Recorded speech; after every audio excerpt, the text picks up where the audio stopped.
Hi, I'm Randy Clark with KPI Fire. And in this series of videos, I'm going to share with you some lessons learned through my experience with Whirlpool Corporation and Pitney Bowes in driving major organizational changes and the things that I did right and things that we did wrong, and hopefully share some lessons that you can apply to your organizational change efforts. First thing we're going to do is look at the 6 focus areas that we'll focus on. This video will be about the first. We're going to look at managing the whole elephant.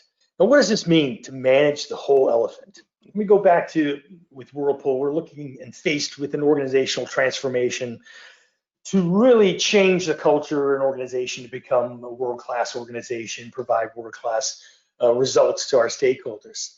And when you look at that effort, it's a huge effort. It's an elephant.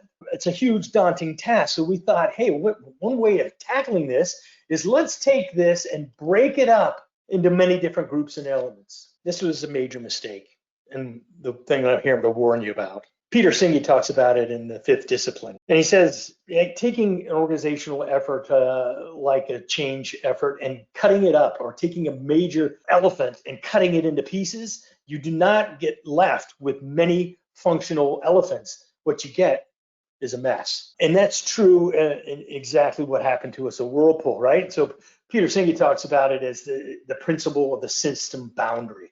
And that's understanding the most challenging managerial issues requires that you understand the whole system that generates that issue. So let me give you an example. And I think the best example I can think of is a Rubik's Cube. When you think about solving a Rubik's Cube, if you just focus on one side, right? Simple and easy. If I just focus on one side, I'm going to get all those sides, blue on one side. Right? And then you turn it over and you find out, well, all the other sides are all messed up because the system boundary really goes across that one side to all the sides of that cube. So you really got to concentrate on those things.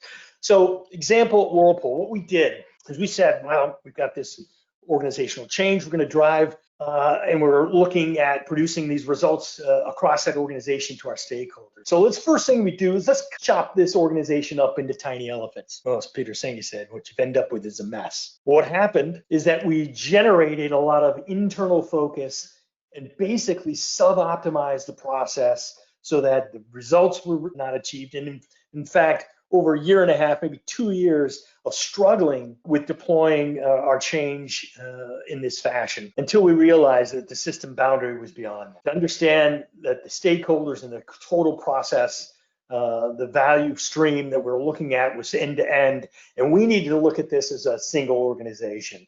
So we removed those individual deployment efforts and we looked at it as a whole. We looked at it with the proper system boundary. And with that, we were able to produce great results and transformation, changing the organization. We were recognized as the American Productivity and Quality Center as a best practice company, very successful change effort. So that's number one on our list of areas, is to manage the whole elephant, understand the system boundaries. So if you'd like to learn more about KPI Fire, you can call me, drop me an email, or visit kpifire.com.